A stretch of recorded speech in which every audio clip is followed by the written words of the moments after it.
Today I thought to do this Q&A video. You have sent me a bunch of questions, but first of all, welcome to the sunny Austria, full of mountains. This place, absolutely loving it here. Let's get to the question number one. And by the way, I haven't checked any of this beforehand, so I have no idea what is coming up. I hope I will have enough time to reply to all of these. What would be the 3 future scenarios for yourself?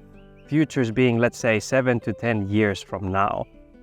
Okay, this is a question that I would have to think for hours at least, maybe even days or weeks, but quickly I could say, first of all, that I am doing what I'm doing now, of course. So I'm publishing YouTube videos, I am living in the same city as I am. The second one is probably that I'm living abroad, but still doing something similar in the online space, maybe even this.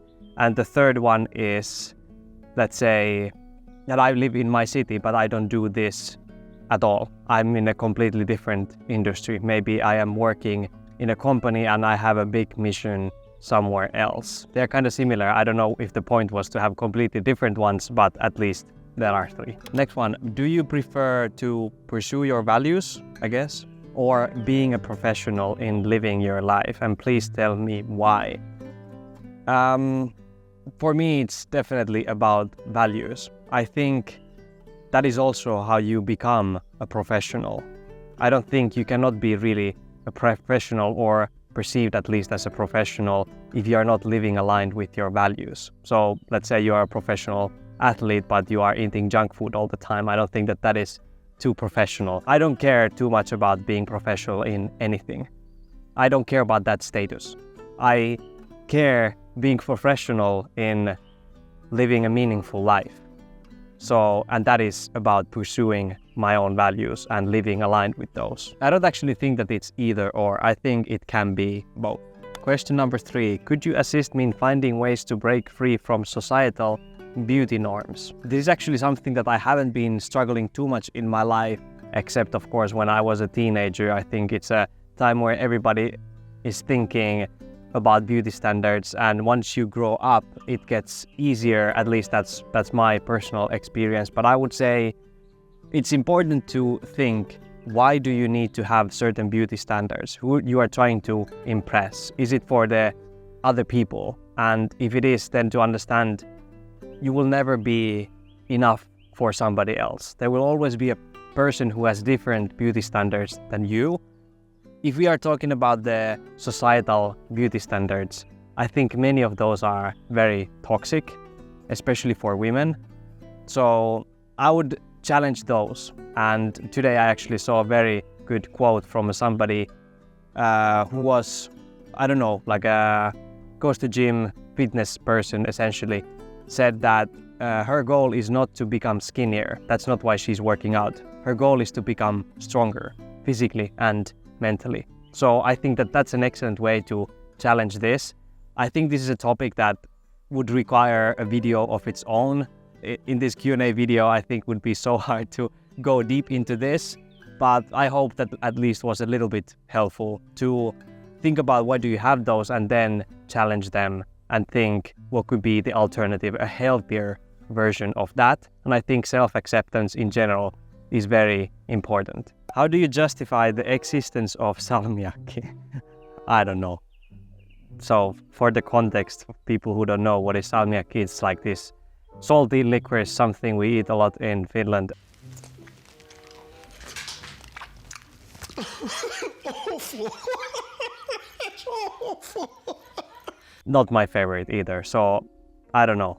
Some people like it. I guess that's a good justification for that. Where do you see yourself in 5 years? And name 3 most rewarding things in your life. I kind of answered to the first question already before, but I would say yes, I am doing this, what I'm doing now, in 5 years, living somewhere in Finland. Name 3 most rewarding things in your life. I would say number 1 is spending time with my family. That is very rewarding for me and something that I value a lot. Second one, making these YouTube videos, helping people through the message that I'm sharing here.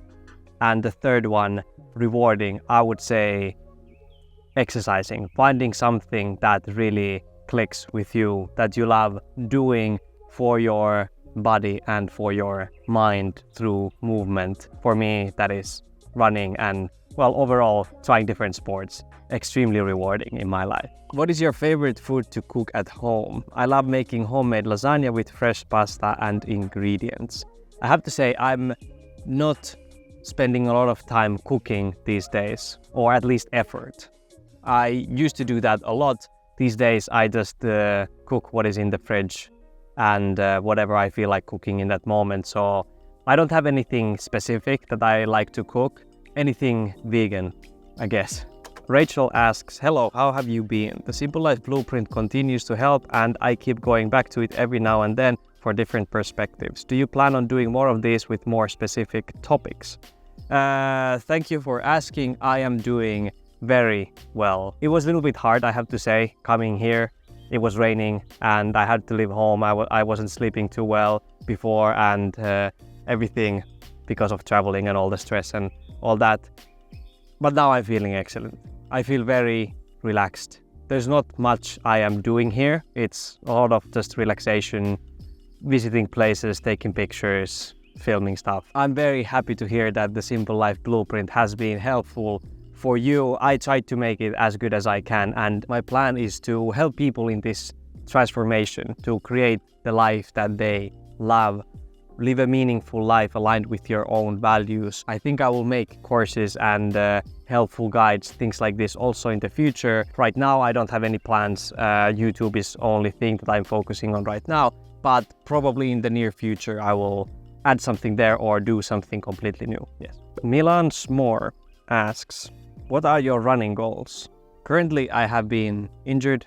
Unfortunately, I have this fracture in my bone, and that means that I haven't been able to run in a lot of months. It was supposed to get better, but it's still not that good, especially like during this trip. I've been hiking and it's just getting worse and worse. So yeah, my plan was to run sub 40-minute 10K this year. I don't think I can do it anymore, unfortunately, but maybe next year. But that's not like a strict goal that I have to absolutely reach that. For me, it's more about enjoying running. If I am doing that, then I have already reached my goal. Do you live in a city, town, or a village? Which of them do you like the most, which the least? I have lived all my life basically in a city. Where I live now, it's like 250,000 people, something like that. But I have lived in smaller ones as well. I don't know if they are towns or village, definitely not villages, but could be towns.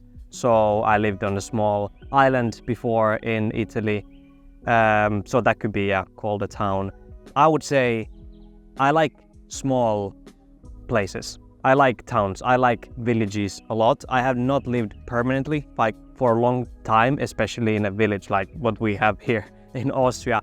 I haven't lived in one of those, but I would definitely want to try. Not live forever in a city, at least. Where are you from? Do you enjoy reading? If so, what kind of reading? Favorite author? Thanks. I am from Finland. I enjoy reading. Yes. Yeah, I've been reading mainly like non-fiction books.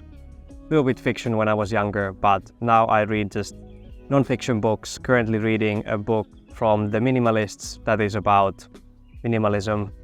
Surprise, surprise. Favorite author, I would say Eckhart Tolle is number one for me. The Power of Now changed my life. So love that a lot. Also, I have to mention Pablo Coelho. The Alchemist is something that I keep reading again and again. I would say that is my number one fiction book. All right, Seve is asking in Finnish. I have to translate this to English. Hey, what got you excited to living a simpler lifestyle? What was the hardest thing to implement? What is already going well now? What else would you like to accomplish? I think for me, what got me into living a simpler life and minimalism was the fact that I realized no material thing or achievement can make me happy, like permanently. So happiness, meaning, fulfillment, inner peace, they come from other things. And once I realized this, it was so big light bulb moment for me that there was no going back from there. Hardest thing to implement, probably, I would say that is still hard, not filling every moment with something, but just sitting with stillness. Yeah, not do anything. And I don't mean not do anything like just reading, for example, or listening to music. I mean, absolutely nothing. So that was hard. I don't think that is something we do a lot in our society. I wasn't at least raised like that. So that was hard. And what's going well, I have to say, is morning routines. I've been very consistent with those, and meditations especially. I have to say Aura Health app is helping me massively in that to keep me consistent, bring that peace every morning. It gives a lot of safety and security. It's an app that has a lot of guided meditations, visualizations, therapy stuff, self-care stuff, life coaching, things like that. There's a link in the description if you want to test it. For example, use the 7-day free trial and see if it's as good for you as it is for me. And then what else would you like to accomplish?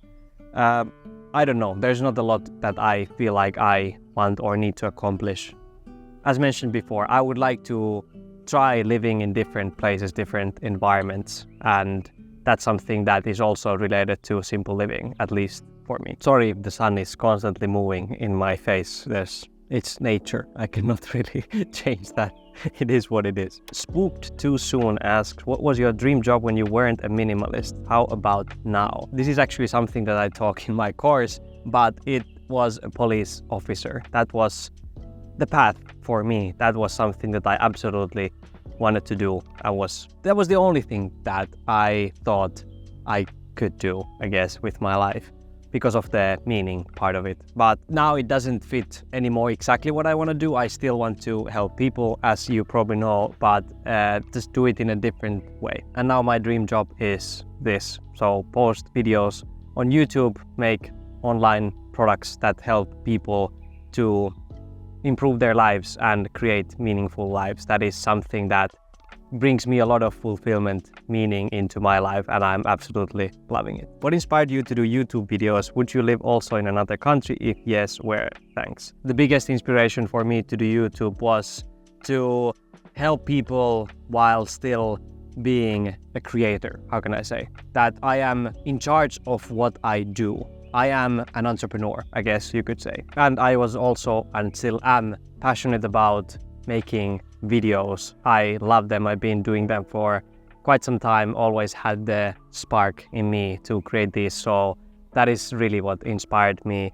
And would I live in another country? Yes, I lived in Finland, Greece, Italy. I guess that's it. And traveled a whole bunch. Currently, if I lived in another country, is probably Italy. I speak the language, have family there. So it is for me a place where I have lived and I would like to live. Of course, Austria, I mean, come on. But they speak German. That's the hardest part. I don't speak a word in German, or I have learned a couple of words here now, but I wouldn't feel so, or it would at least take a long time to feel that this is my home, I guess. Fernanda Ortiz, what's your process to express your ideas so clearly and with that confidence? You mentioned here that you feel like an imposter, and I have to say, I think it's something that all of us feel who are talking about a topic, educating people, expressing ourselves, having a message, essentially. So I feel it too, and I think what helps me a lot is to understand that this is my opinion and view right now. It might not be the same in a year or 5 years from now, because I grow as well, and it might not relate with everybody because we all come from different backgrounds. We all have different lives. So I'm just expressing what I feel is the truth for me right now, and that takes a lot the pressure off from what I post. I still want to do my research. Sometimes I'm saying something for the first time in a video, but I had the idea and have implemented that thing in my own life already months or even years ago, so it feels kind of old to me. But still, I remember there are a lot of people that don't know about this and need to or should hear this. I don't try to be the guru or master of anything. I just believe that I have some important things that I have learned in my own journey, and I shared those, and that's it. I don't believe to be anybody super special, and I don't really care to be either. I'm just an ordinary person. That was the last question. Thank you so much for watching. If you want to check out any resources mentioned in this video, I will leave links to those down below. So my course and then Aura Health. I will now keep enjoying the beautiful mountains that we have here and see you in the next one. Remember to stay kind and meaningful in your own beautiful journey.